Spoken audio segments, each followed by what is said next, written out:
सभी दर्शकों को सादर प्रणाम।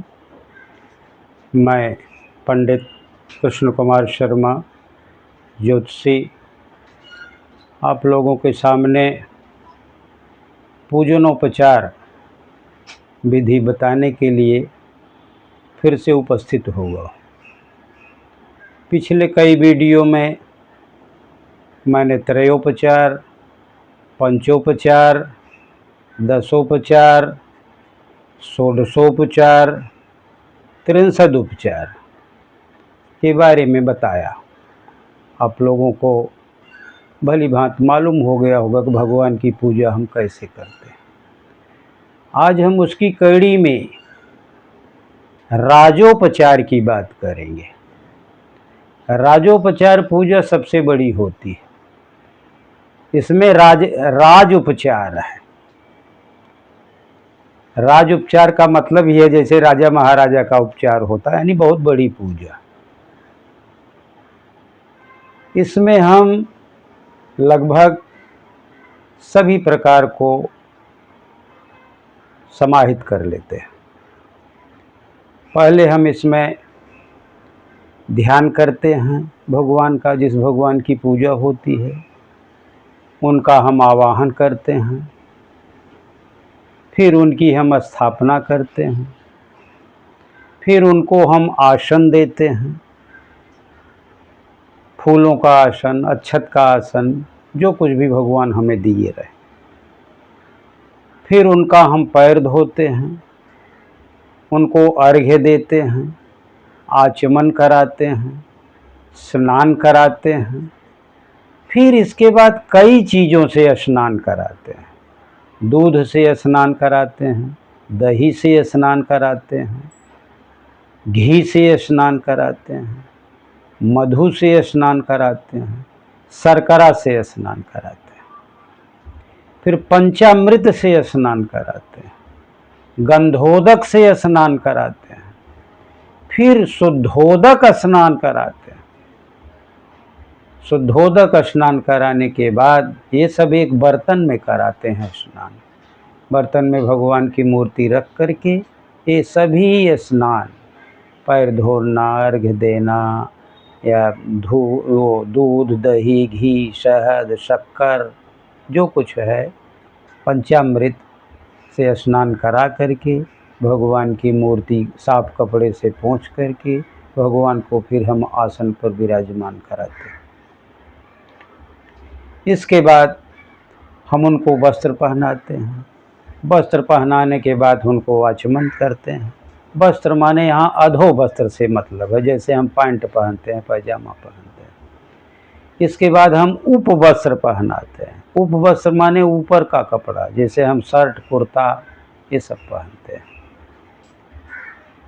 अगर हमारे पास कपड़ा रहता है तो कपड़ा चढ़ाते हैं, नहीं रहता तो हम रक्षा सूत्र तोड़ करके वस्त्र और उपवस्त्र के नाम पे भगवान को चढ़ा देते हैं। फिर हम उनको एक आचमनी जल देते हैं। फिर हम यज्ञोपवीत भगवान को चढ़ाते हैं। इसके बाद हम उनको चंदन लगाते हैं, अक्षत चढ़ाते हैं, फूल या माला चढ़ाते हैं, भगवान को दूर्वा चढ़ाते हैं।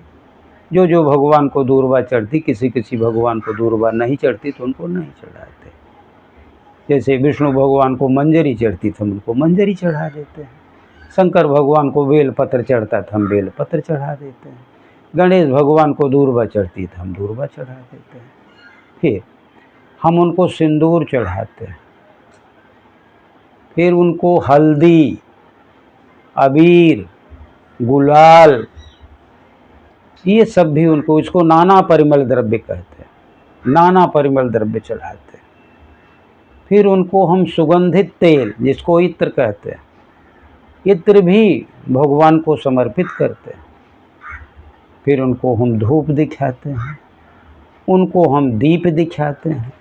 सबको पूजा करने की मंत्र भी है। मंत्र यहाँ हमारा बताना उद्देश्य नहीं है, क्योंकि हमें आपको बतानी है पूजा कितने प्रकार की है और हम कैसे करें। जब हम प्रायोगिक रूप से, जिसको हम प्रैक्टिकल कहते हैं, प्रैक्टिकल रूप से पूजा का वीडियो बनाएंगे, तब हम आपको दिखाएंगे कहाँ कैसे क्या होता है। लेकिन सबकी अपनी अपनी मंत्र होती है। फिर भगवान को दीप दिखा करके हम हाथ धो लेते हैं। फिर भगवान को नैवेद्य देते हैं। नैवेद्य माने उनका भोज्य पदार्थ, जो भी प्रभु दिए रहते हैं। किसी किसी को कोई कोई चीज़ बहुत प्रिय रहता है। जैसे भगवान गणेश को मोदक प्रिय है, उनको हम मोदक दे देते हैं। नहीं तो जो भगवान घर में हलवा है, मिठाई है, पेड़ा है, बूंदी है, जो कुछ भगवान दिया हम उनको नैवेद्य देते हैं। नैवेद्य देने के बाद फिर उनको हम जल चढ़ाते हैं, हाथ धोने के लिए, मुंह धोने के लिए। उनके ऊपर हम आचमनी करते हैं, फिर से करते हैं। आचमनी करने के बाद उनको हम फल चढ़ाते हैं। तांबूल, जिसे हम पान कहते हैं, पान भी उनको हम समर्पित करते हैं। फिर हम दक्षिणा चढ़ाते हैं। लगभग हर पूजा में दक्षिणा चढ़ती है। अपने पूजा के कर्म को संपूर्ण करने के लिए, पूरा फल प्राप्त करने के लिए उसमें मंत्र में बोलते हैं 7 गुणार्थे द्रव्य दक्षिणाम समर्पयाम। हम अपनी पूजा संपूर्ण करने के लिए भगवान को दक्षिणा भी चढ़ाते हैं। चढ़ाने के बाद हम उनकी आरती करते हैं। आरती हो जाने के बाद उनको हम प्रार्थना करते हैं, उनकी स्तुति करते हैं, नमस्कार करते हैं। फिर इस पूजा को भगवान को समर्पित करते हैं। ये सब राजोपचार में होता है। अगर कोई आपके घर में कोई पंडित इस टाइप की पूजा करता है तो जान लीजिए वो बड़ी पूजा कर रहा है, और आपको उसको उचित दक्षिणा भी देनी चाहिए, क्योंकि पंचोपचार नहीं कर रहा, वो राजोपचार कर रहा है। राजोपचार के अंतर्गत और भी बहुत सी बातें रहती हैं, जैसे पादुका। भगवान को पादुका माने जिसको हम चप्पल, खड़ाऊँ, जूता बोलते हैं, तो भगवान की पादुका बोलते हैं। जैसे राम की पादुका लेकर के भरत जी अपने सिर पर आए थे, अपने सिर पे रखे और वहाँ से वापस आए थे, और वही राजगद्दी की थी। तो भगवान को हम पहलाने के लिए उनको पादुका भी देते हैं। उनको दोला किसको कहते हैं? झूले को कहते हैं। आप कृष्ण भगवान की जब पूजा होती है, देखो उनको झूला भी दिया जाता है। तो बहुत से लोग पूजा करते हैं तो उसमें झूले पर भगवान को बैठाते हैं। उनको छत्र देते हैं। भगवान को जहाँ बैठाए दें उनके ऊपर एक छतरी लगा देते हैं, बढ़िया सी, खूब सुंदर सी छतरी। भगवान छतरी के नीचे बैठे। चंवर डुलाते हैं। आता है चंवर, ऐसे उसमें हवा नहीं आती, लेकिन वो फूल बना रहता है किसी चीज़ का, ऐसे ऐसे। वो भी एक पूजा का एक भाग ही है। और उनको हम अनेक प्रकार का व्यंजन चढ़ाते हैं। जो घर में खाना बना रहता है, भोजन बना रहता है, भगवान को हम समर्पित करते हैं। हम अनेक प्रकार के बाजा बजता है, वीणा है, हारमोनियम है, सितार है, ढोलक है, मजीरा है। इससे हम भगवान की आरती करते हैं और उनका स्वागत करते हैं। नृत्य, अनेक प्रकार के नृत्य भी किए जाते हैं। गीत, गाने गाए जाते हैं। भगवान को सैया भी प्रदान की जाती है, तो भगवान इसी बेड पर सोइए।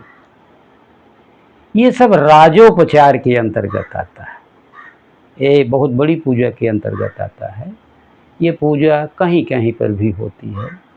पंडितों को टाइम नहीं रहता, टाइम भी रहता है तो कई जगह उनको जाना रहता है, या प्रॉपर उनको दक्षिणा नहीं मिलने की संभावना रहती, इसलिए वो अपना थोड़े में करके चले जाते हैं। लेकिन यदि उनसे कहा जाए पंडित जी राजोपचार करिए, तो करेंगे ज़रूर।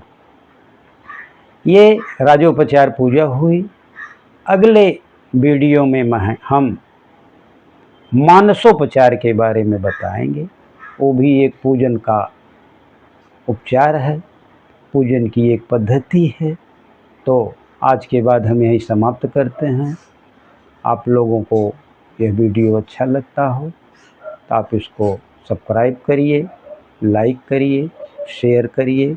इसी के बाद मैं अपने वाणी को विराम देता हूँ। बहुत बहुत धन्यवाद एवं आभार।